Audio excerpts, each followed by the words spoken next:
It wasn't that long ago that the Patriots were the cream of the crop in the AFC. And here's what the AFC playoff picture looked like after Week 13. Yeah, they were the 1 seed, Thomas. They were 9-4.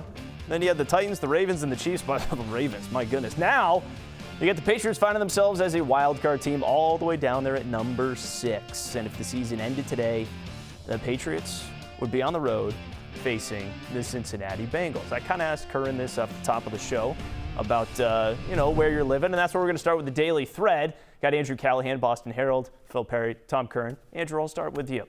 You see that list up there, especially the recent one. Is that where the Patriots kind of belong? Is in that 6th spot, right around maybe playing the Bengals, right there with the Titans, those teams right there? Yeah, I'd say so, because right now in the AFC, I mean, I would put the Chiefs and the Bills, and then there's everybody else. So whoever that mix goes around, we still have 2 more weeks to figure out who's going to get these official seeds. But the Patriots are not appreciably better than any of those teams, and certainly not Kansas City or Buffalo. I'm still not sure I'm putting the Bills in the Chiefs category just yet. I like Josh Allen. He was excellent yesterday. Take nothing away from the guy, but he does have a tendency to be a little bit of a roller coaster. And so let's see how the rest of this season plays out. As far as the Patriots go, I think they're probably right around the correct spot right now. Curran, I don't know about you, but I think we both had them around 10, maybe 11 wins, and they're still in line for 10 or 11 wins.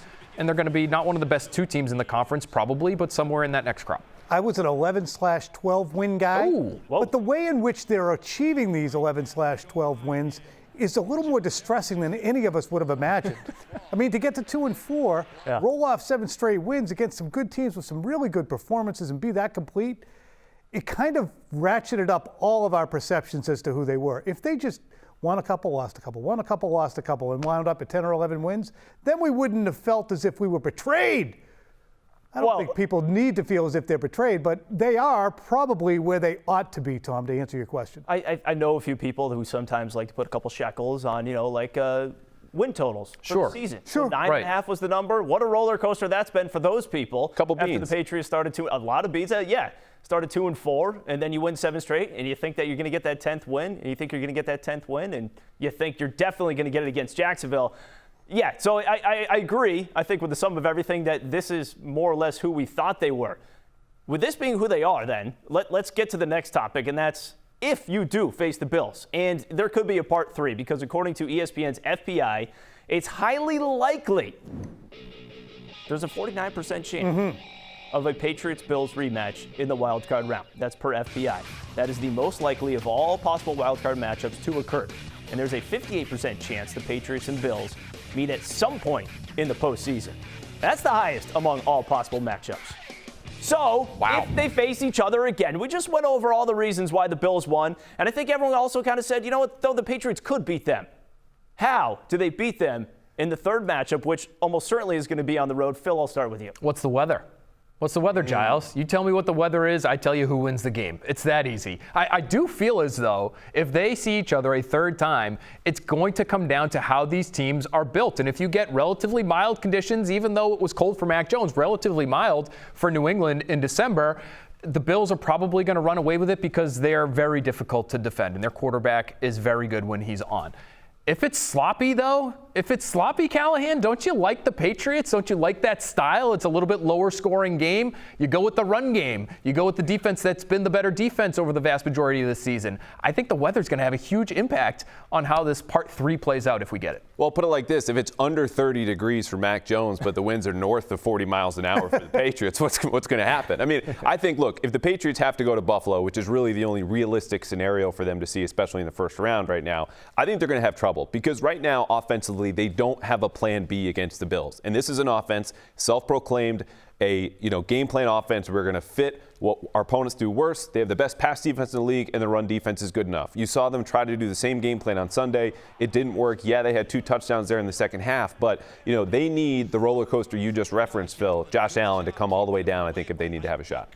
And I think we're spending a ton of time talking about offensively and Mac Jones and how would he perform. It's all going to come down to the defense, in my estimation.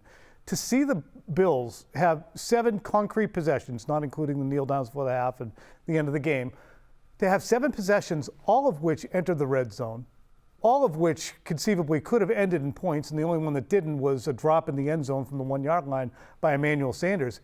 I'm just gobsmacked by how outplayed the Patriots were by the Bills' offense. So tell me how Dante Hightower's going to play. Tell me how Matthew Judon's going to play, Christian Barmore. Tell me how the safeties and the corners are going to play, and I'll tell you whether or not it's going to be competitive. Because even though the score was competitive yesterday, it was misleadingly competitive, wasn't it, Giles? I thought it was. Although, again, if you just – that's why I also pointed out it felt like you had to come up with an interception in order to win the game. And what would the conversation be today? But even if you came up with that interception and Mac Jones leads the Patriots on a touchdown drive and they take the lead, then you'd have to stop Buffalo again because they would have gotten the ball back again and they either would have been down by 1 point or 3 points, assuming that the Patriots go for 2 in that situation. I agree that the defense seems like the hardest thing to fix based on what you saw yesterday moving forward. I mean, there's easier things to fix, right? The penalties, some of the discipline you saw there, the personnel decisions, those things are fixable as well. Maybe Mac Jones just hit this rookie wall where you say maybe he's exhausted. Maybe that gets fixed as well.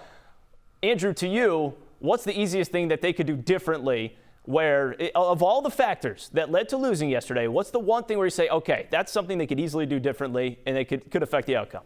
Yeah, it's got to be the penalties because you even go to the end of the first half, right? You know, that scramble out of bounds with Mac Jones, he gets hit, they pick up the flag, whatever. They were going to be at the 47-yard line. Another first down or two, you're at least kicking a field goal and you're within 1 score. Instead, Trent Brown, unsportsmanlike conduct, you're backed up. That drive is killed right away, so it's the penalties. But I think you just need an early lead because as much as we made this, big deal about the 46 rushing attempts in Buffalo, that's impossible if you fall behind early. And I think you saw what happened here with the Bills, who Tom just mentioned. They get into the red zone every single time. They get a touchdown on their opening drive. They're going to obviously need turnovers and to control the ball, but all of that. But I think you just need to play so much better in the first half, which obviously they haven't in these last 2 losses.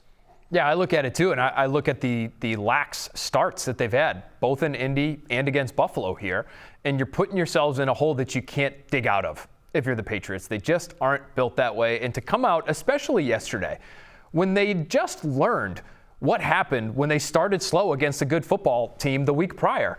And they knew what was on the line. They knew this was essentially a division championship game, and they still started the way they did. To me, Tom, that's the easiest thing to fix. There's no excuse for not coming out with a little bit more focus and a little bit more energy early in these games. Yeah, I'm a little concerned about where their heads are right now. And I think that, as Matthew Slater articulated very well today, they're either going to have it snowball on them or they're going to stand up and start pushing the snowball back up the hill because that's what they have to do right now. They're either going to get swallowed up by it or they're going to stop it because right now that lack of focus, that lack of intensity, the fact that they can't match the energy level of teams that are coming onto the field who are as good as or marginally better than them is spelling doom. So it's all those things. Play fast on defense. We're not seeing that. Again, the 4th and 1 play yesterday, the one at the end of the game where Josh Allen rolled out. I look at that play, the and there's a lot to lament.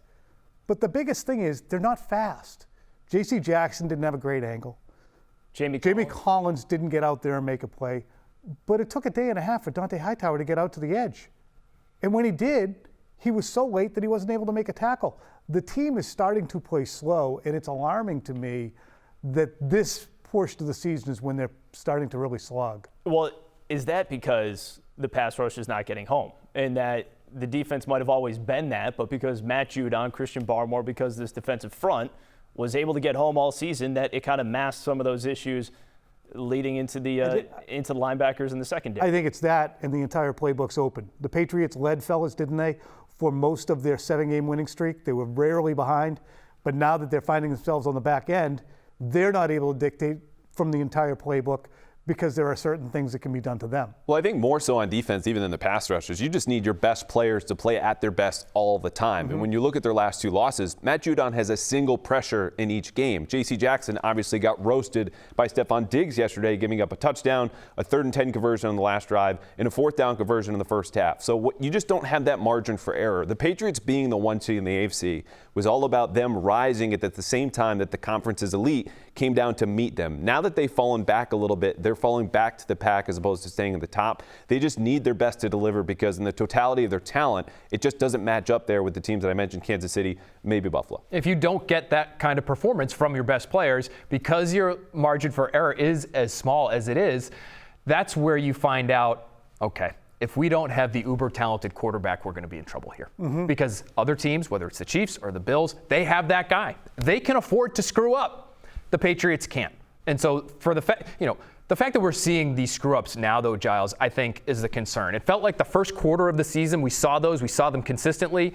For the second and third quarters of the season, they were gone for the most part, and now they're popping up again. And so the question is this team the team that we saw the first quarter of the season or the middle two quarters? I think we're still going to be finding that out over the next couple of weeks.